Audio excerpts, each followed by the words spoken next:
I think it's important that we share, that we communicate, that we are open, and that we grow together to achieve. Because we are the voice of what wellness is about, and it's up to us to spread the message.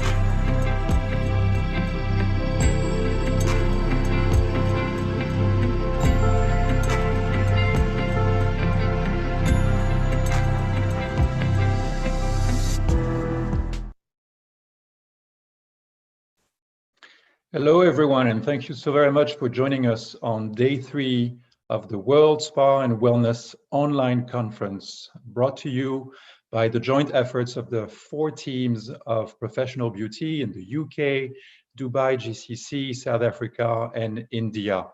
Hello, my name is Jean-Guy Gabriac. I am the founder of Tip Touch International and World Wellness Weekend. I'll be your host today, talking about reopening strategies from Europe, not just Southern Europe, but Europe. Greece is in the house, Cyprus is in the house, Italy is in the house, France and Switzerland are in the house. We're going to touch on very burning points today. Yes, we're going to talk about safety, sterilization, but much has been already said on previous webinars. So beyond safety, we will be talking about what are the elements that our panelists are preparing to boost the guest experience in their property, the value that they're going to add. What elements of emotional intelligence are they going to include in the drafting of their new SOPs? Are they in favor of reopening as soon as regulation allows it, or should it be wiser to wait for a little more? What elements of their business do they recommend will become digital? And a question that is rarely asked, everyone wants to go full blast on safety and sanitization, but what is the estimated cost, additional operational cost of adding all those procedures? So without further ado, I would like to introduce our panelists today. George Tavelis, owner of Sanctum Fitness and Spa in Cyprus and president of the Cyprus Spa Association. Thank you for joining us. Kalispera. Stavros Mavridis, general manager of Soul Tailors in Greece. Spiros Gaitanidis, the spa director of Sani Resort and Ecos Resorts, also in Greece. Julien Paty, founder and CEO of Deep Nature in France, but also throughout Europe with 53 or 56 venues. Nigel Franklin, the founder of the Spa Whisperer and also the co-founder of Moss Wellness Consultancy. And Matteo Brusaferri, general manager of Lemi Group. And I would just like to take my hat off, especially to Lemi and Biologique Recherche for being our 2 platinum sponsors, making this set of 15 conferences, broadcast, multicast on 10 different platforms, Facebook, LinkedIn, Instagram, available to all for free. So thank you so very much, Matteo, and also the guys at Biologique Recherche, Pierre-Louis and Rupert, for making it available. Without further ado, let's dive in and let's talk about safety first. A lot has been said already. Stavros, you'll be the first one to take that question, and then George on a few insights also. A lot has been said, and Mark Cohen in a previous session with the hot springs shared a lot of evidence-based research. But Stavros, as we were preparing, you wanted to add some data from Greece, from the University of Thessaloniki. Please share with us. Kalispera, Jean-Guy. Kalispera, George, Julien, Nigel, Spiro, Matteo. Thank you for the opportunity to speak about burn issues for the wellness industry worldwide. It's true that Greece did it very well the last 2 months. And I think that we did it well because we listened to the scientists. And as you said, I'm sure that there are plenty of researches going on at the moment about COVID-19. But I searched the Global Wellness Institute website and I found a very good research back in 2011 about sauna that actually appears to be safe and offers multiple health benefits to regular users. From the other side, the University of Thessaloniki in Greece says that there is evidence-based practices that coronaviruses are not surviving into a humid and in hot environments above 35 to 40 degrees. But again, we need to follow all the strict guidelines that the governments or the health ministers will say to us to apply. And as we listened the last 2 days, there are many ways to make our guests use these hydrothermal experiences or thermal bathing areas by dedicated all this area by 1 or 2 persons or maybe a family. They have a breakdown of 30 minutes to clean and sanitize the area, and then try to control the technical element by using 5 or 6 times per hour the ventilation system. Again, the thermal facilities is not to treat, is to protect us, is to build up a good immune system. But again, we need to follow the guidelines very strictly.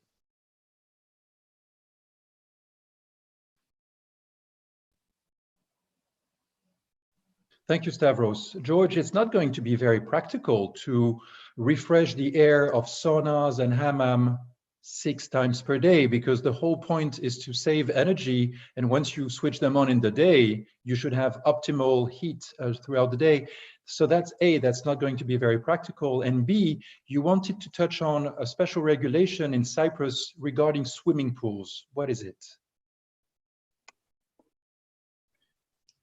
Good afternoon, everybody. From the warm Cyprus, here in Limassol today, it's a little bit over 40 degrees, actually. So hopefully it kills everything. Yeah.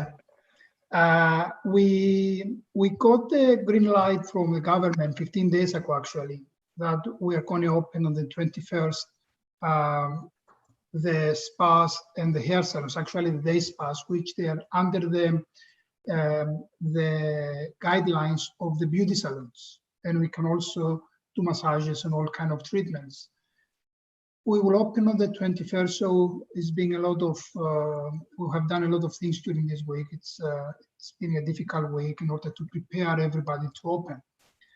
The only thing that we will not be able to use when we reopen, because we are not going to open our resort spas and hotel spas, this is going to come in a different stage, I think by the middle of June.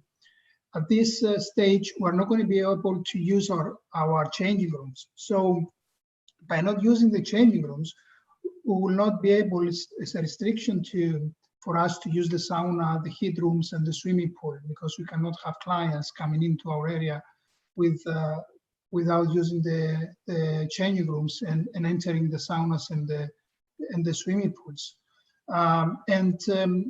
Coming back to the heat rooms and the sauna, I agree with Stavros that we need to have restrictions and having people getting into the saunas and into the heat rooms every half an hour. But it's very difficult to switch off the saunas and the heat rooms and switch them on. We spend more electricity than having them on the whole day, and sanitizing them and cleaning them is going to be a huge cost. Swimming pools with the chlorine, it's going to be safe, because chlorine is a powerful disinfectant that will eliminate the virus. But at the same time, we need to keep our social distances in the swimming pools, inside and outside. We haven't got the green light for the swimming pools yet from our government, and I think we will do that. They will do that when they open the hotels and the spas within the hotels. Thank you, George. Julien, you have taken a very drastic approach to hydrothermal experiences, and your 50+ venues are really well known for hydrothermal, especially the first one that you opened in Bora Bora with the thalassotherapy, but also the many ones that you opened with Santo Parks, with Pierre et Vacances. You have taken a very drastic approach to say, we'll just close them. Please let us know why. Yeah, first of all, we have already reopened an operation as a test in Tahiti, because it was allowed. And in New Caledonia, also they were not very affected by the virus, so it looks fine. And people are still coming. A number of people were waiting for the reopenings. But as you said, in France, we are the land of procedures and administration, and at the moment it's really we are in complete fog. It's the twilight zone. We hear a lot from different regulations and procedures coming from the government. One of them is that the regulation could be one person for 4 square meters in a swimming pool. To my mind, it's just not applicable, and we would prefer not opening these areas, waiting for the situation to just calm down for a while. And I think as long as people see that tourism and moreover spas are important for tourism, I think reopening France, first country in the world with tourism, in July is just compulsory. So I think they will have to reopen the pools. But let's say that at the moment, everybody is a bit wondering about scientists, because sometimes you hear black and otherwise other times it's white. You just don't know. So we've just decided to close everything, put everybody on the door, and just wait for what's going to happen. Absolutely, thank you, Julien. Spiros, I'd like to jump on something you mentioned, because Stavros said in Greece you have been listening to scientists, you have been listening to facts, and you have been devising plans to reopen. There's a very big season, 8,000 hotels that are waiting to reopen. Probably 50% of those will reopen. I know that your group will reopen, and you have taken, or you have announced a fantastic measure, which is in each of your resorts there's going to be a medical lab that is going to be installed. Can you please let us know a little bit more about this initiative, and then we'll hear it from Nigel. Of course. Thank you very much, first of all, for this opportunity. It's my honor to participate in this panel, and it's a great opportunity for everyone to share ideas and inspire each other. I believe that what we will all seek for a while is peace of mind, and towards this direction, idea would be to install a more portable medical lab in each hotel, in the entrance of each hotel, that would be utilized to perform COVID-19 tests to all guests upon arrival. And of course, weekly tests, at least weekly tests for staff. That way, resorts can attempt to eliminate at maximum degree a virus case within their premises. And now I'm aware that these tests are still quite expensive, not only in Greece, but worldwide. However, companies are expected to produce more affordable tests during the coming months. So I think for peace of mind, this is the only way to go. Thank you, thank you. Nigel, Switzerland has reopened, I believe, last week. Massages have resumed, spas have reopened. And in the land that has the universal symbol of safety, everyone, if you want to say safety, you just put a red flag with a white cross on top of it. So safety regulations is not going to be something very new for Switzerland. What can you tell us from your country? Well, it's, I'm in the DACH region. I have Germany and Switzerland and Austria. And, and what I think is just really, first, when you think of Switzerland, you think A, skiing, B, some form of medical manifestation, whether it's wellness or hospital. So certainly the hotels have opened, and the spas within the hotels have opened. And my perception of what is happening within the hotel spas that are only open to guests, quite naturally, I think people are kind of fumbling around trying to determine this kind of new normal. I'm in a very fortunate position as a consultant, and I specialize primarily in medical wellness environments. And so these kind of regulations aren't alien to a medical wellness environment. And whereas you have people taking these extreme measures that as they should, but that somehow don't speak to their DNA, I think with places that I work with in Switzerland, we almost have to kind of come softer a little bit and put in a little bit more of the wellness. Because we ordinarily just naturally have these regulations, and we're increasing them as such. interesting though, the conversation this week, just quickly this week, the conversations that I've heard about saunas and swimming pools, and what I like just in this very brief conversation we've all had so far is this acknowledgement that these things don't exist in a vacuum. I mean, whether it you know, there's confusion about whether a hammam can kill it or whether it spreads it, or the chlorine in the swimming pool. These things don't exist in a vacuum. The regulations to get to the hammam, get to the swimming pool, all have to be in place too. So the conversations about this, I think, has to be a lot broader. Okay, well, thank you. Matteo, what is the situation in Italy? Because I believe you had to wait until last night to receive a document, finally, from the government, 700 pages.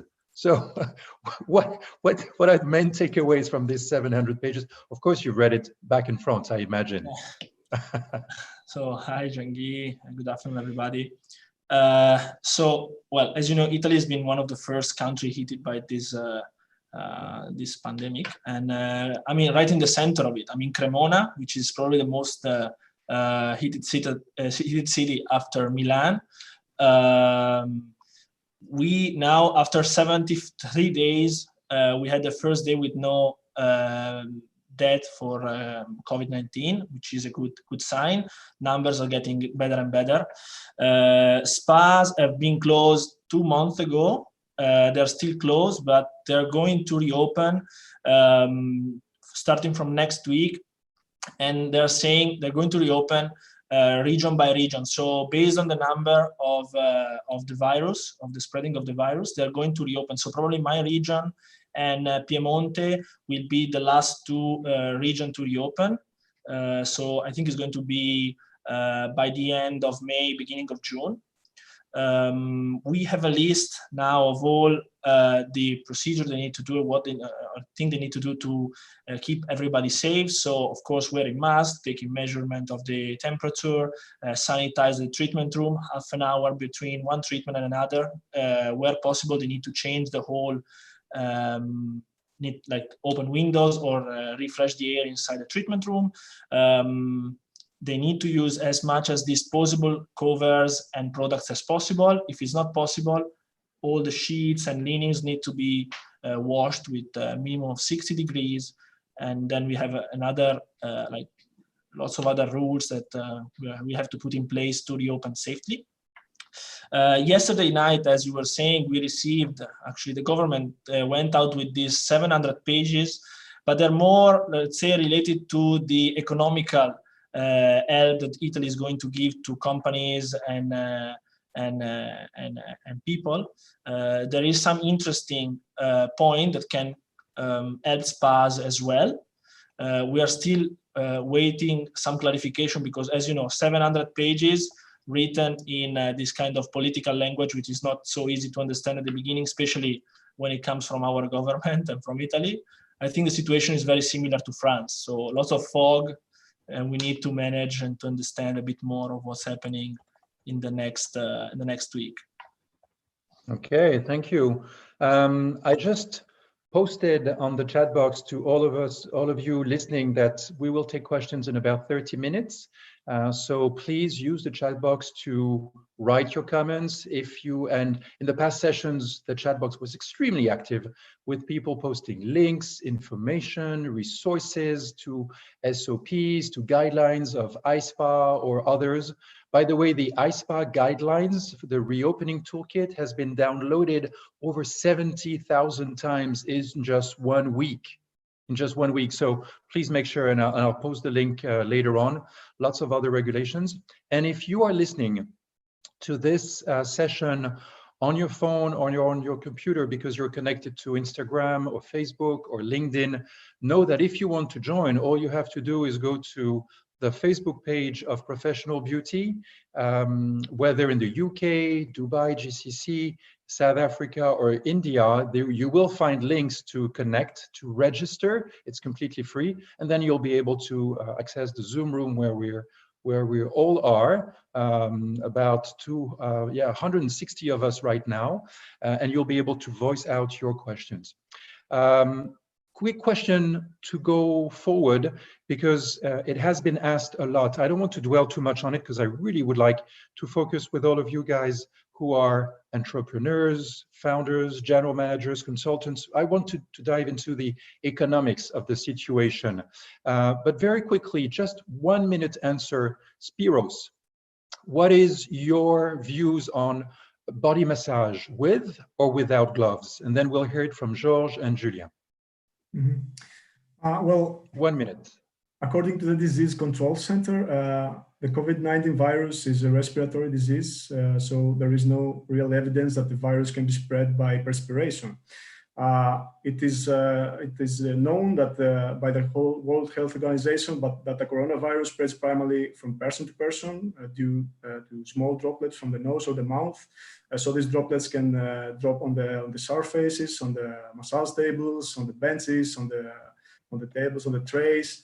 And as therapists can touch these surfaces and after touch their eyes or nose or mouth, it's a very possible that if the person that coughed or sneezed or talked and dropped the droplets, if it was infected, then yes, it may be dangerous for the therapist to get infected. However, it is something to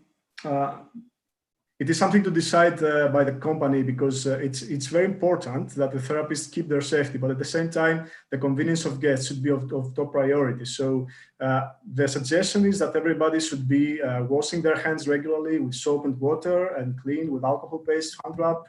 And if needed, then yes, they should wear gloves, but only in cases that guests are not allowed to wear a mask, like in facial treatments, or in cases that the guests cannot respire properly. Because it's worth mentioning that therapists wearing gloves can make guests feel more secure and relaxed during a treatment. And relaxation is a very important factor in our operation. Thank you, thank you. George, what's your take in Cyprus as the president of the Cyprus Spa Association about massage with or without gloves? Okay, we recommend, first of all, to have a good training for our therapists to follow the proper steps for medical hand hygiene, both before and after the treatment. And this ensures risk-free body massage without use of gloves. This is what we recommend. The additional measure that we have recommended for our spas is to use and to apply the 50% room occupancy. For example, if a spa has 10 treatment rooms, they have to use only 5 of them. So a therapist can be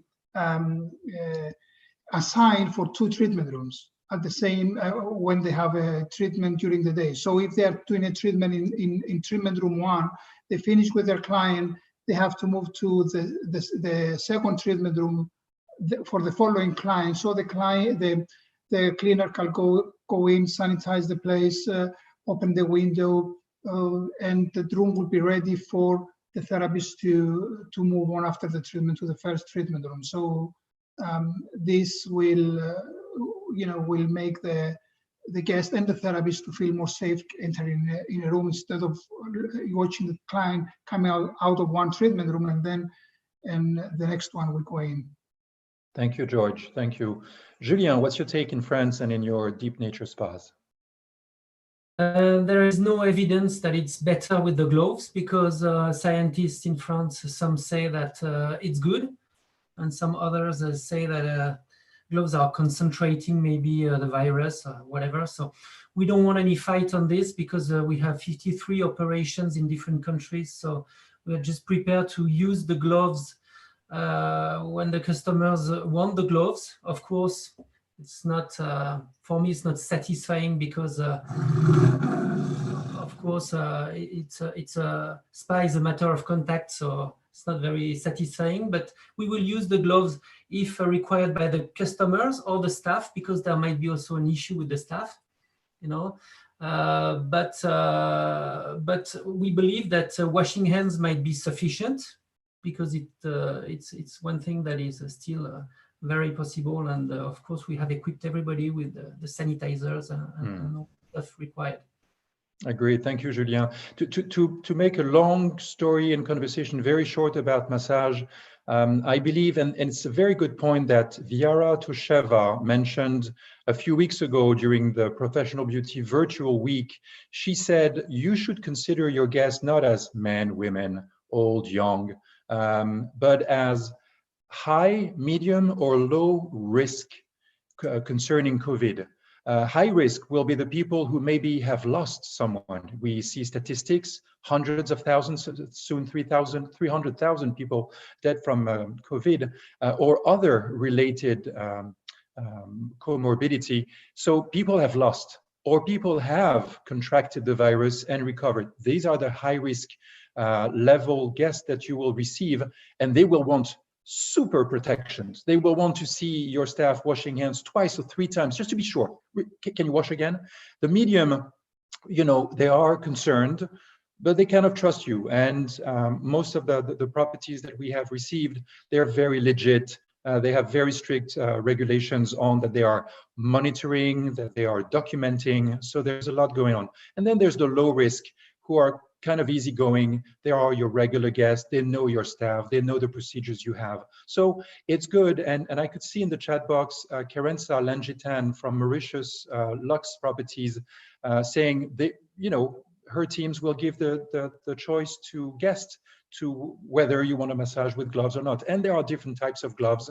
And some are extremely uncomfortable. Others are kind of okay. I wouldn't say pleasant, but it's something. Another question that really popped up in the previous panel are facials. Stavros, what is your opinion about facial? Is it safe to offer facials? Because lots of spa directors, managers who have spoken before say, we will, you know, definitely go for the mani-pedis. We will go for the back massage with the client face down.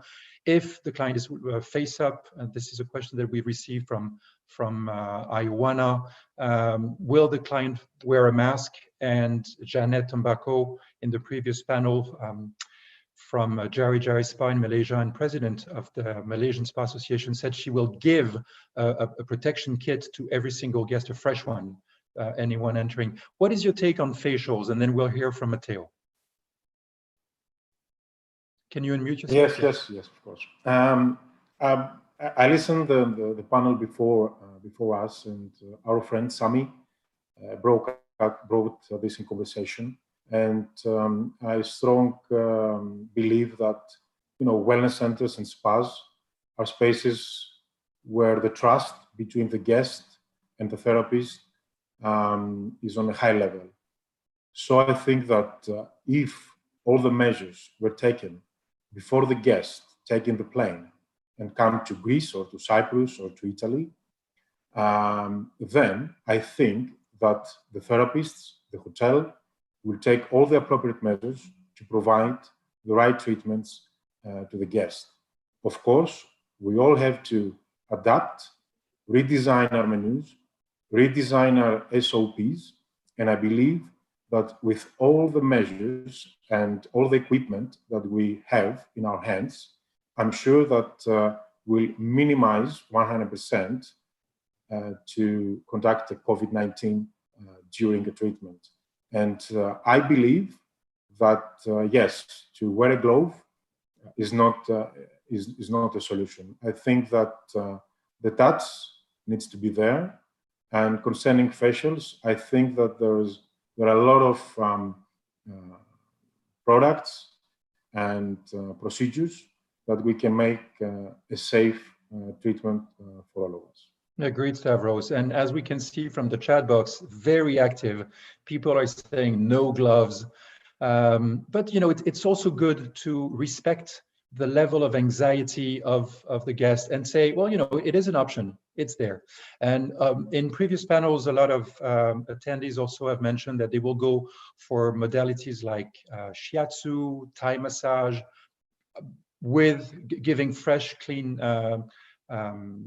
outfit to receive this kind of modalities for guests. So touch will be okay with no gloves because it will be on textile, Reiki, vibrational healing. And you're right, Stavros. Sami in the previous panel mentioned a very clever word about high touch, high tech, and hygiene. Matteo, you've been working very hard with your teams in the past few weeks to come up with a solution to give safe facials very fast. Please tell us about the Spa Shield. Yeah, so the main concern we had for face treatment is, of course, when a guest is coming for a face treatment, he can't wear a mask. So otherwise, you have no possibility to provide a treatment to a customer wearing a mask. But if the guest is taking off the mask, there is some risk for the therapist to get the virus, and also the guest itself won't feel safe, because we know that the surgical mask is basically protecting other people from us, but as well, in our mind, all people's mind, wearing a mask now is making you feel a bit more safe. So in this kind of treatment, you can't wear masks. So we create this shield, this transparent protection that you can use to provide a facial, being divided from the guest for both use, either protect the therapist, of course, from the guest not wearing the mask, but also to let the guest feel more confident and more safe going in a spa for a face treatment, which is, I think, it's a very important point right now, because if you want to have occupancy, if you want to have people coming to the spa after the whole problem we had and all this situation, I think we need to feel the customer safe to go to a spa. I mean, people need to understand and to feel safe when they're going to a spa for every kind of treatment. If there is no trust, as well Cyprus was saying, if there is no trust, people is not going to a spa. So I think it's important to put in place whatever we can to help our guests to give us this trust and to feel confident to go for this kind of treatment. So I hope this shield will help in this. We had very good feedback right now from the market. Lots of people is asking for this. I see the request is very high, and I'm happy that we are finding that we came out with a solution that will help spa to open and to have a high occupancy again after this whole pandemic. Absolutely. It is definitely lowering the risk. And anyway, the staff, in order to provide the treatment, will anyway wear the mask, probably a shield also, wash the hands, every safety. So, but it's also a way of seeing what you do and being comfortable, and for the guest to remove the mask. So moving on to the way to increase the experience, because safety will be first, absolutely, but it should not be the only thing. I mean, SOPs are standard operational procedures. They do not have just to be sanitized or sterilized operational procedures. They can be also superior operational procedures or signature operational procedures. That's what with TipTouch we called SO+, and we have a document ready next week about this to be sharing with all of you if you want. George, in Cyprus, what are key elements that you are recommending to implement? And some of them are linked, I believe, to corporate social responsibility. You mean what elements we have to add on our standard operating procedures? Yeah, to boost the guest experience. You didn't mention on inspiring outdoor treatment areas. Yes, it's okay for me.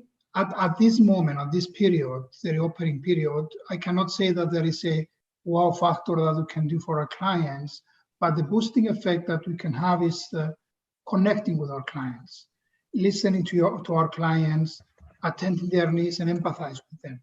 On top of that, here in Cyprus, because of the lovely Mediterranean weather that we have and the warm temperature and the guaranteed sunshine, especially at this time of the year, we will be able to, for our resorts, to create outdoor treatments as well as relaxation areas outdoors, and areas, quiet areas, tranquil areas, and people will be feeling more free and safe while they're doing a treatment outdoors. And to attract, we recommended this actually to all of our spas under the Cyprus Spa Association, is to attract new clients or existing clients.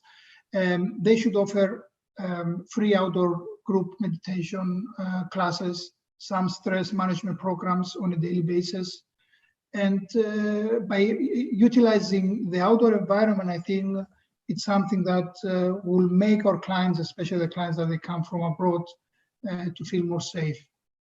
Thank you, George. Nigel, you'd like to add something on this, and then we'll hear from Spiros quickly. Yeah, just quickly as we kind of move forward, I think it's really clear, or it's important for everyone to be clear that, you know, yes, we are defined by how we respond to the global pandemic and C-19. We are defined by how we respond to it, but we're also defined by how we evolve from it.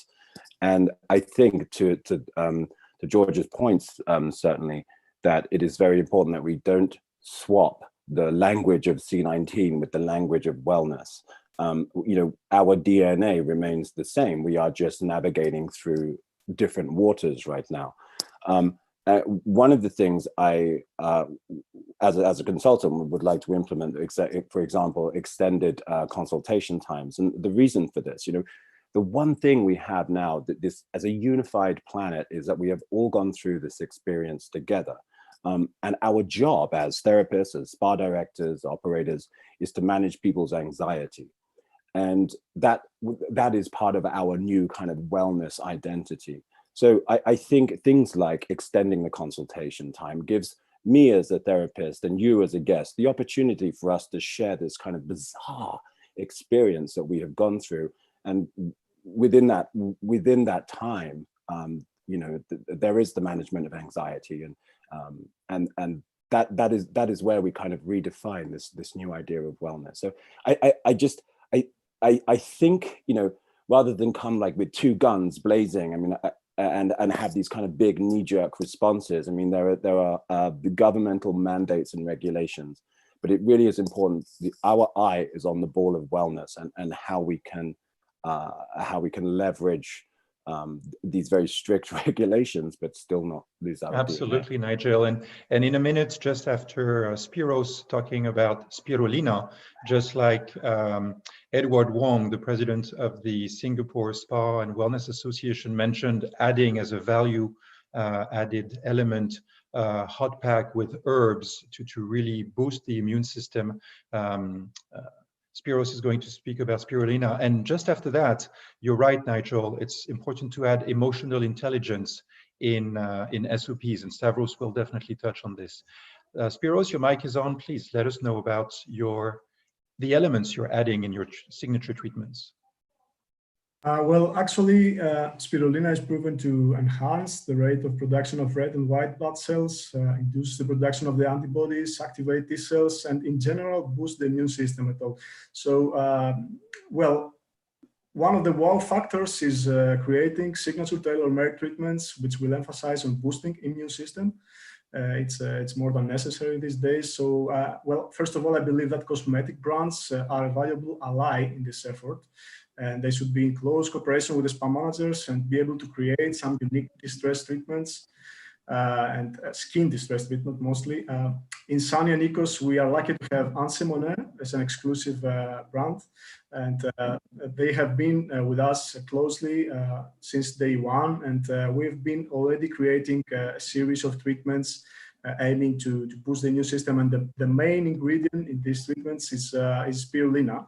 It has always been in the company's philosophy, but now even more than before, it's very important to include elements like this in more and more treatments. Well, as we may know, the skin intervention is extremely dense and reaches the most superficial layers of the dermis. And it means that there is a close relationship between our skin and our nervous system. So many nervocondense cosmetic products are supposed to modulate the nervous system functioning of the dermis level, and the new approach of skincare products which manage to decrease stress in the skin. And some Ansemone products also like I don't know if you would like to mention some Express Radiance ice cubes, Express Radiance ice cube for the eyes, the super active cream, the contour serum. They are formulated with teflon, which is an extract of Tephrosia puputea, the wild indigo, as widely known, which simulates the release of beta endorphin, providing the skin with with a feeling of well-being and therefore restoring the normal skin functions. And as I said, there are many other products that the cosmetic companies can research and include in their protocols. And it's a very unique opportunity to come in close cooperation with the companies and to create something unique. Thank you, Spiros. And you just gave a perfect example of what the therapists really need to be comfortable with. I know they're great non-verbal people, not all of them, but most of the therapists or estheticians, they're great with their hands, they're great with their heart. They're not so comfortable about recommending products. Well, now is the time to fully know the products that you have, the benefits that they deliver, so that yes, it's nice, it works, it produces results. And let me tell you about your immune system, your body, and why these products will continue to serve long after the treatment as you go. So thank you for mentioning it. And Stavros, emotional intelligence, how, why should people use that more? Yes, I think that you mentioned Daniel Coleman. Yeah. The last 2 months, everybody, all of us reading a lot of books and reinventing ourselves to copy and adapt to this new normal. For many years now, emotional intelligence has been said that is more important than IQ, especially for high executives and managers and directors, because they made them to perform better and have better understanding of the others, what is happening around them. So wellness is about understand the other. You have opposite in you. And as you said, Daniel Coleman, a psychologist and very well-known author, describes 5 components critical to emotional intelligence, which is self-awareness, self-regulation, social skills, empathy, and motivation. For sure, all are important, but I think that we have to be focused in 2 of them. And to my point of view is the self-regulation and empathy. I think that self-regulation is all about expressing your emotions appropriately. And those who are skilled in self-regulation tend to be flexible and adapt well to change, which means that in these times, we need to adapt to any change that is coming. Also, the people that are self-regulate tend to manage conflicts and diffusing tense or difficult situations. So the second part, critical, is the empathy, and it's all about recognizing how the others feel and to respond accordingly. Both elements, I think, will definitely need to be included to the new SOPs in order to make the therapist feel confident from one side, and the guest, they can see that there is someone that really cares about them. And as said Nigel, we need time to understand and go deeper on that and heal. Thank you very much, Stavros. We're moving forward in our session, and we will be taking questions in about 10 minutes. And I see that there are already a few questions that have been asked. So thank you so very much.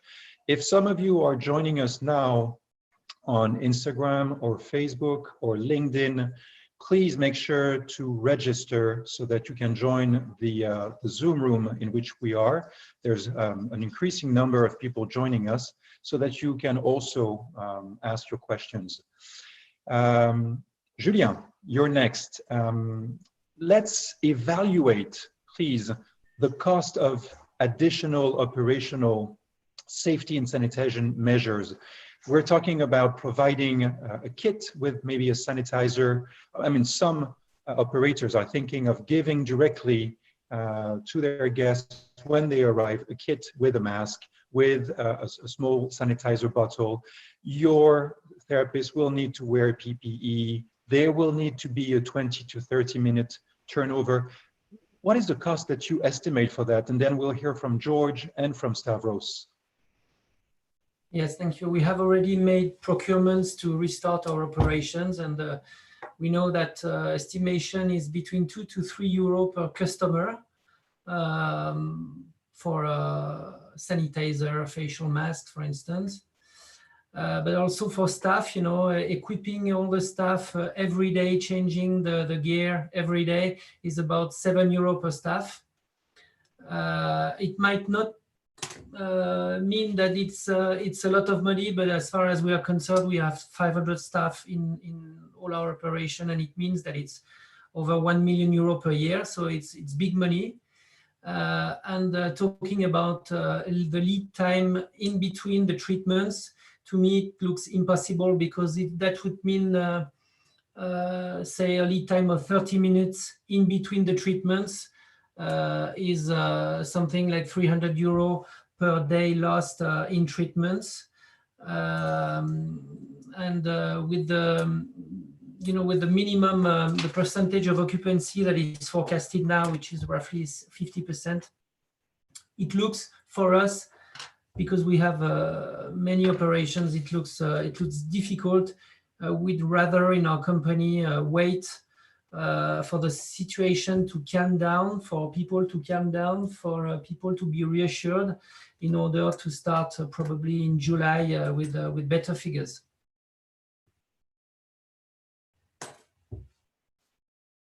Thank you, Julien. It adds up very quickly. €2 additional per guest, €7 per day per therapist, multiplied by 50 plus operations for you on a daily basis. It really adds up. George, when we were preparing, you were saying roughly about the same: €2 per guest, €5 per staff per day. The turnaround. Julien said about €300, you say 200. Maybe there's the difference pattern is maybe palpable between France, with things costing more than in Cyprus. But you also mentioned the testing of the staff. I know not everyone is inclined to do the testing, because a lot of people argue that tests, 40% of the test, any test, said Mark Cohen, will give you a false result. Any test for anything. It's unfortunately, it's the range of error. So testing every week or every month will only be good for that day. But you mentioned about €100. Will it be viable for spas to reopen facing that many costs in Cyprus? And then we'll hear it from Spiros.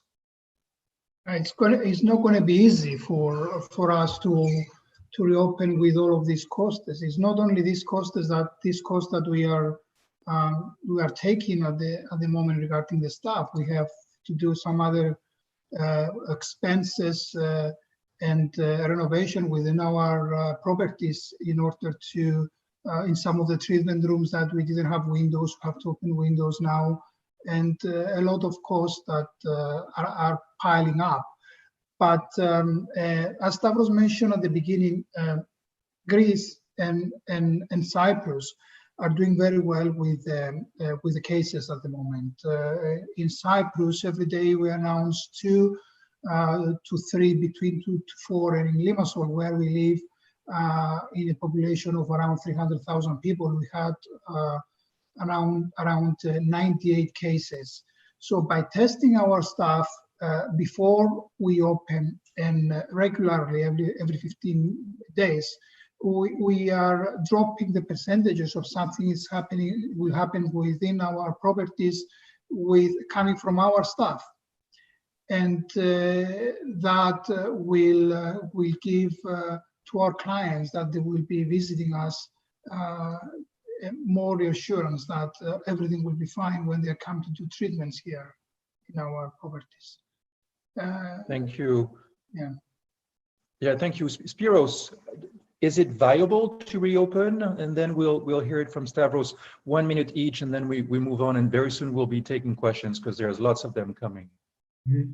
Well, I believe clearly there will be a significant impact on the operational cost with the new sanitizing procedures plus the tests.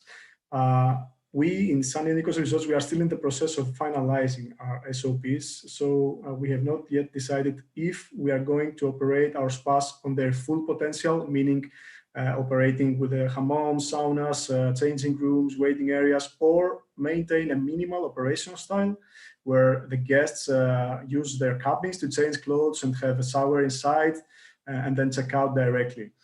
Probably it's more safe and more effective for the spa staff to control and disinfect the areas when the guests limit their circulation within the cabins only.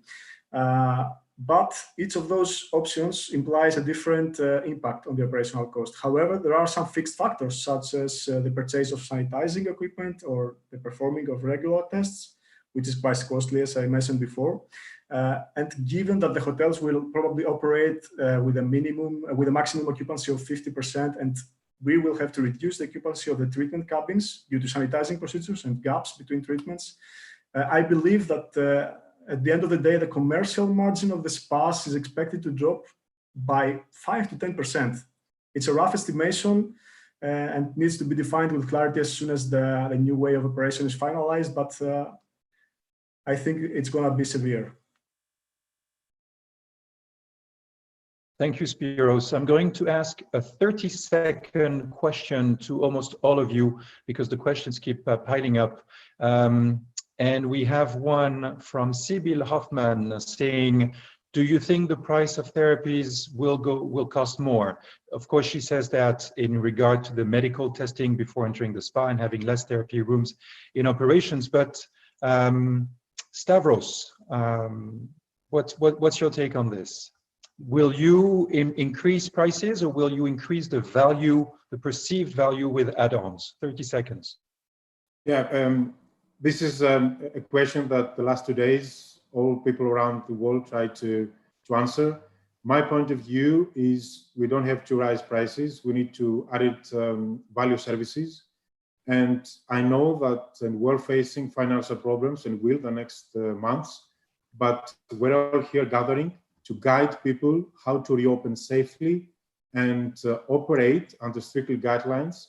And I think that wellness over the next 5-6 months have the opportunity to go deeper in any hotel operations, because we have to think out of the box and break the walls of the spa and bring wellness everywhere, into the room, into the transfers, everywhere.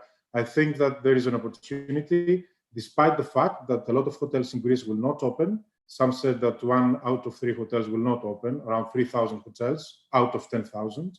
And some of them, they're going to have 50 degrees on revenues and earnings. But please, let's focus to reopen safely and have the budget for next year.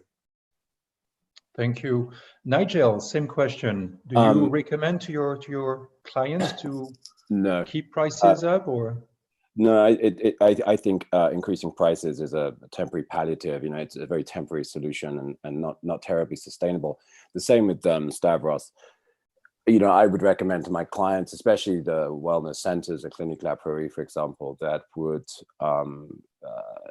increase their content in terms of immunity boosting within their residential programs. But yeah, very, very similar answer. It's think outside the box. Raising the prices without raising the wellness experiences doesn't sound like a solution to me. Thank you. Julien, same question, and then George, and then we'll move on to the questions we have, and especially one that is, how can we include more wellness into spas? And sometimes, you know, high street, not necessarily the beautiful resorts, the beautiful hotels, but the standalone properties reopening. So Julien, about prices, what is your take on this? Yeah, again, the same as Nigel. You know, it's for me, it's not possible to raise the prices, because the main issue we're going to have to treat now is to get the customers to come back to our spas. And I wouldn't like that the barrier now is the price. You know, 2020 is a lost year. It's like this, you know, we have to survive, but still we need to build up the business and to get the clients to come back to our spas. So that will not be the issue. And at the same time, you know, you hear people, you know, they are losing their jobs and maybe some poverty and some people who have decreased their wages. So I think the best message is to try to have the safety, to invest more in this, and to reassure the customers and try to get them to come back to our spas. Thank you. Big question for you, George, my friend, owner of the Sanctum Fitness and Spa. Question from James Blower, Matrix. Can you share some insights about your standard operational procedures on how you will operate your gyms within your facility? And maybe Spiros, is it something you can add also about the resorts you're operating in Greece? Okay, this is it's a big question actually. This is something that we work with the team very closely. We have almost 2 to 3 times a week, conference call with my instructors and generally with a lot of people within this the fitness industry in Cyprus. First of all, we'll have a restriction on how many people you will put in your gym. And here in Cyprus, it's not official, but it's going to be almost 8 square meters per person. So we need to do 2 things.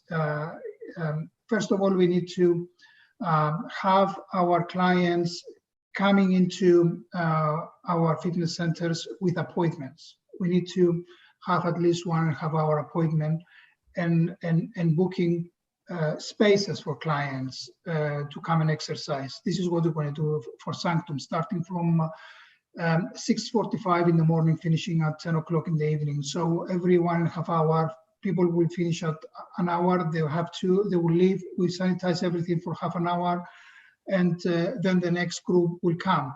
And people will be able to exercise at least 3 times a week.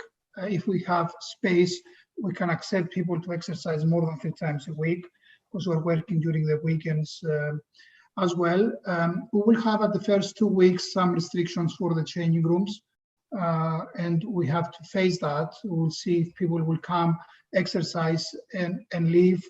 And these are things that we need to answer beside all the normal safety and safety, sanitization regulations that we need to put in place. Thank you, George. Spiros, in your resorts, you have fitness facilities. What are your recipes with that? Well, it's very well said by George before. I just wanted to add that an option would be to design some outdoor fitness programs that would mainly focus on replacing the gyms, perhaps some CrossFit classes or some group activities that could maintain social distance between each other. I think that operating the gyms, especially in hotels with high volume of guests, like 1,000 or more, it's not going to be very well because you cannot accommodate everybody. And I mean, how many can you put in a gym of 100 square meters per day? And if they want to repeat their exercise daily, then you will have many limitations to how many people you can totally accommodate. So I think that it's more important to design group activities outdoors that could eliminate the risk of contamination. Okay, Stavros, something you would like to add before we move to the next question with Julien, talking about spa shifts? Yeah, I think that the fitness in general needs to be redesigned with all the companies all around the world. As the Global Wellness Summit with this big survey of physical activity, I think that we need to listen to the companies and of course support and help them to create new innovative products and redesign the whole places that at the moment the gyms are placed.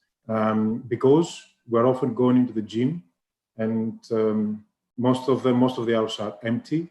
And I think that the technology over the next years will play a major role. And I think that a couple of companies like Active Solutions from USA, they're bringing up new innovative solutions for personalization by keeping the social distancing. New products are coming and we need to be considered and redesign our spaces. Thank you, Stavros. Julien, a question from Didier Levieux, who's been very active. He has many questions, but one that I would like to pass on to you. With the reduced occupancy of treatment rooms because of hygiene, do you think you will have to cut down staff shifts and operate longer opening hours? How is this going to impact the profitability of your spa? Even though we have big administrations in France, we still have an advantage, is that at the moment, the wages are covered by the government by 80%. So that's why we are not starving to reopen too soon, because at the moment we are able to talk a lot with our staff. First of all, to reassure them, because before the customers, we need to reassure the staff because they are not all willing to go back to work. And then after, we have a second thing very important, is that we will be able to adapt the occupancy to our staff. It means that we can still have staff on the door and some other staff working. And so the government is taking a part of the wages still. So we are able to go back to work gradually. Will we open more? Again, I'm just waiting for regulations to be issued by the government. You know, if, for instance, they tell us no more than 20 customers in the spa per hour, then we will have maybe to change our shifts and to open longer effectively. Okay, thank you. Stavros, very quick question, because we now have about 8 minutes left. And so if you wish, all of you attending, asking 1 or 2 last questions, we may take it. But Stavros, in 90 seconds max, what are the 1 or 2 elements of spa operations that you highly encourage operators to digitalize? What will have the biggest effect? If you ask me, Sergei, my point of view, we have to digitalize everything. I believe so much in technology. And yeah, I think that we all received a book about Wellness 2030.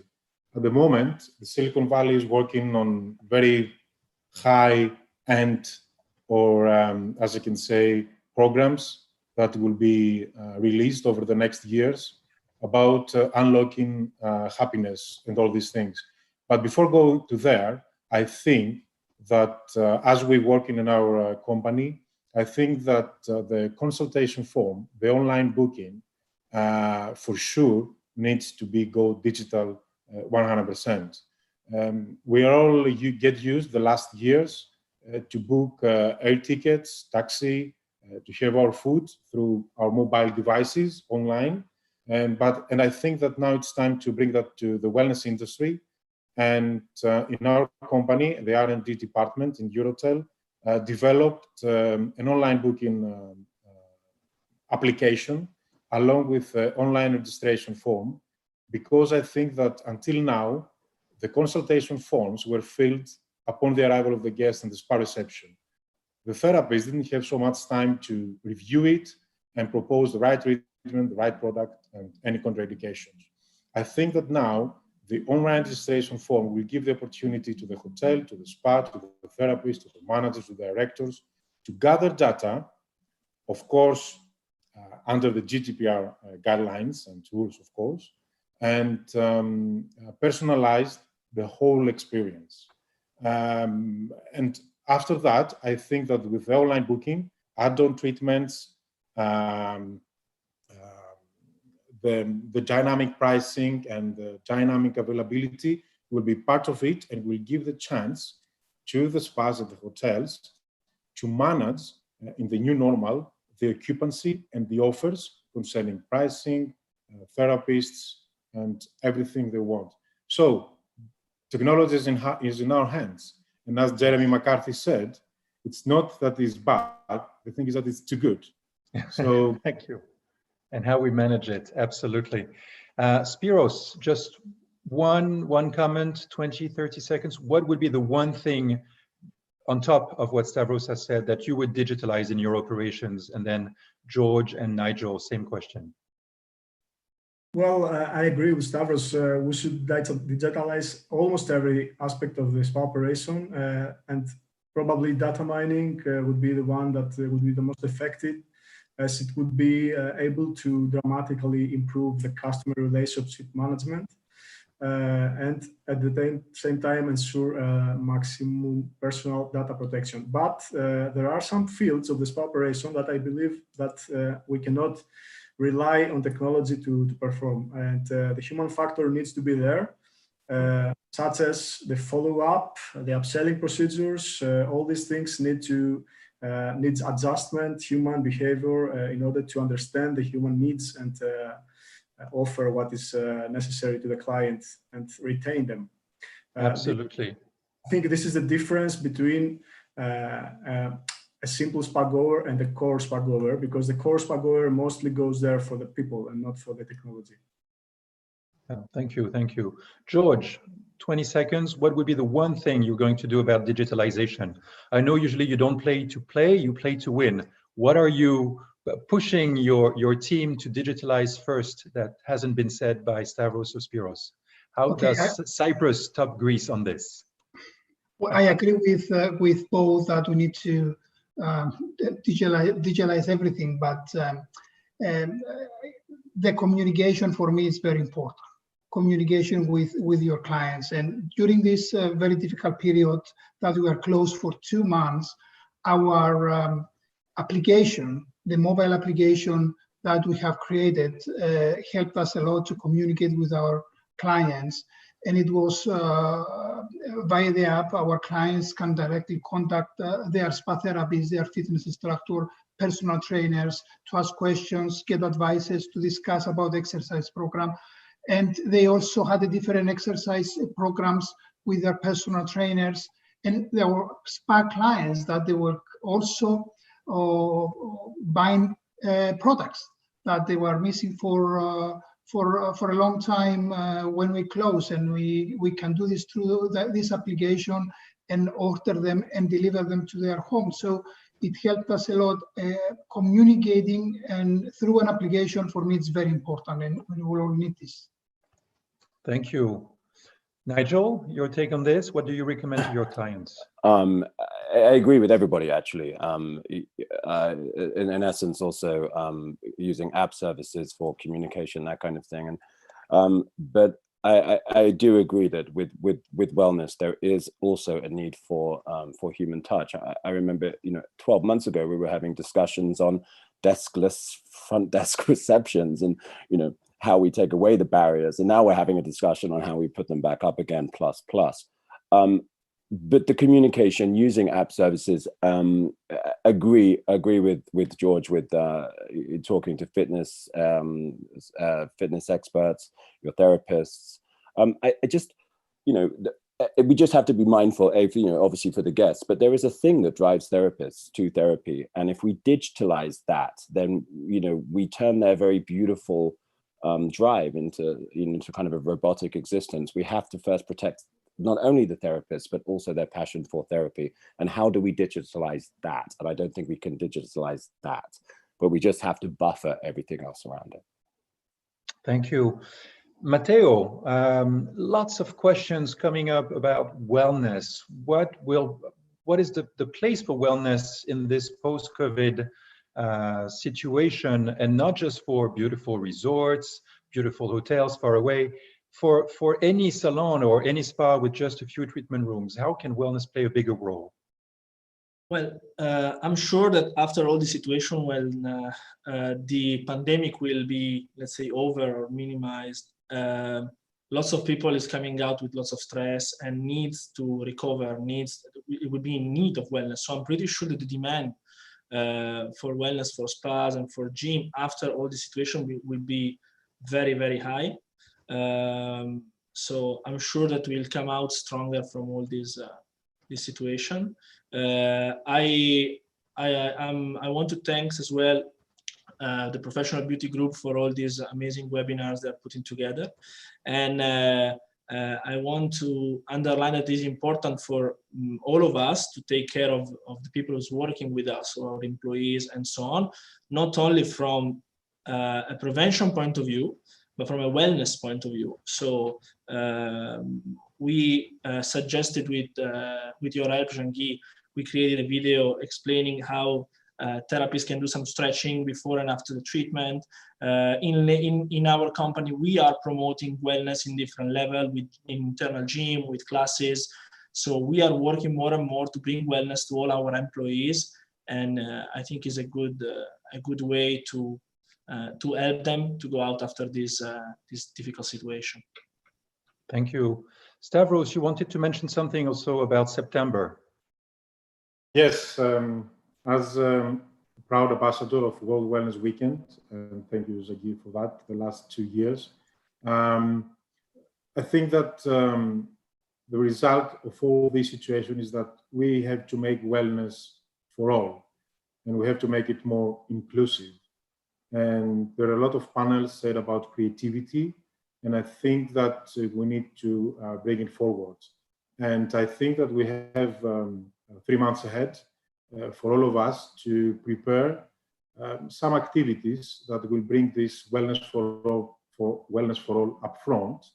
And the World Wellness Weekend all around the world will have the opportunity on 19th and 20th of September to provide all these activities to all people all around the world to make some good wellness activities safely. And we try to bring as many as possible to this new world. And thank you for this opportunity to experience all these projects. Thank you so very much, Stavros. It will be a nice marketing tool to promote and attract guests to do more wellness into their lives. Thank you very much. Just before we conclude, and our panelists have just one word to share about how do they keep hope in this situation? What does make their heart sing? Just one word, all of them, as our panelists think about that, and this will be our concluding thoughts. Please make sure all of you attending on the Zoom room that you can, at the bottom right corner of the chat box, there is a small square with 3 dots in it. And if you click on it, it says, record the conversation. It will not be the conversation we had, audio or video. It will be the conversation in the chat box. And if you click on it, then it will save every link that has been shared so far, information. So Nigel, you'll be the first one to say one word about what makes your heart sing and what keeps you hope. Then Julien and George. Opportunity. Opportunity. Yes, because you did mention that the Chinese symbol for crisis is? It's 2 characters in the Chinese. The Chinese word for crisis is 2 characters. One character means threat. The other character means opportunity. That's the word for crisis. Together. Once again, yin yang, not yin and yang. Yin yang. Yes. It's a symbol of Tao, night and day. Absolutely. Julien, one word. One word. Or 2 if you want. I mean, French people, they cannot have one word. You must have 2, Julien. No, I'm optimistic for the future. Of course, 2020 will be difficult, but I think we are in the real trend of disconnecting people, digital detox, and giving space to people, reeling them to nature. And I think wellness is the right trend. Thank you. George, my friend, one word or 2 from Cyprus, sunny Cyprus. If you can unmute. And then Spiro, Stavros, and Matteo will have the final word. George, you're on.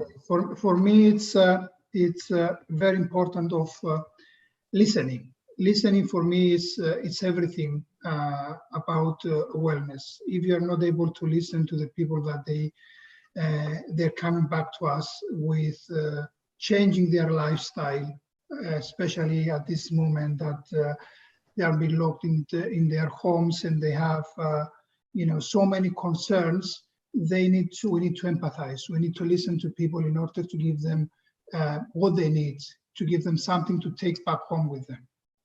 Absolutely. It says in a very old book, a very wise book, it's more important to understand before we're understood. So listening is absolutely first. And the first thing that therapists do whenever they place their hands over a body, they don't do things. First, they listen, and then they act upon it. Thank you. Spiros, Stavros, Matteo, final words. Well, if I must choose one word, which is very difficult, this would be solidarity. And this is because what I've seen during these 2 months is that people have not been so close to each other without being physically close to each other. And they kept sharing information, ideas, optimistic views.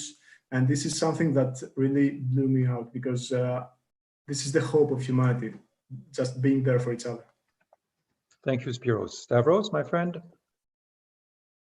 Yes, I think one word is, for me, is adapt.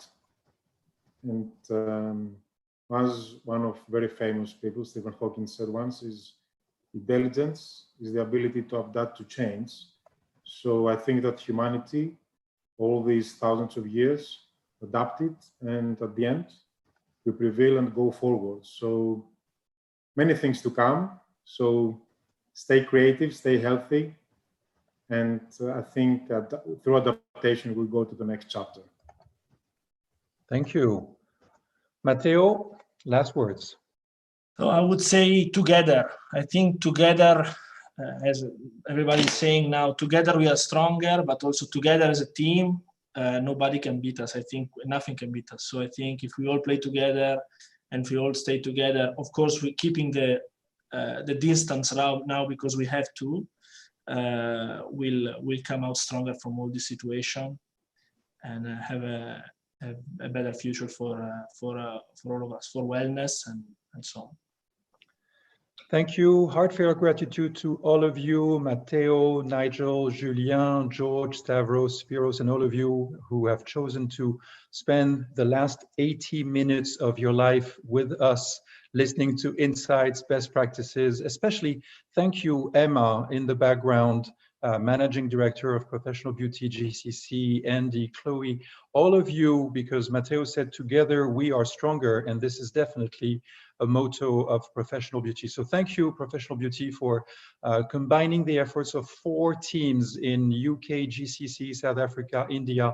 Thank you, Lemmy, for being the platinum sponsor and making this all these sessions accessible for free to everyone, and Biologique Recherche, also our second platinum sponsor. We are exactly on time. It's been 78 minutes. We had 80 minutes.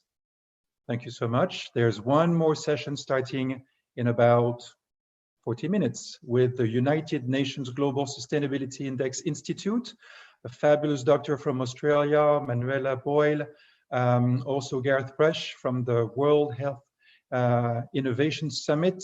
Don't miss that if you want to understand how our industry can be relevant after COVID-19 and how we can be the second wave of responders.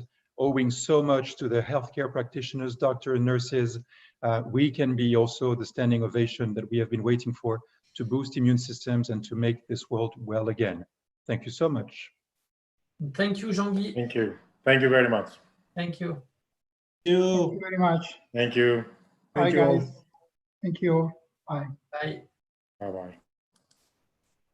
Ευχαριστώ πολύ.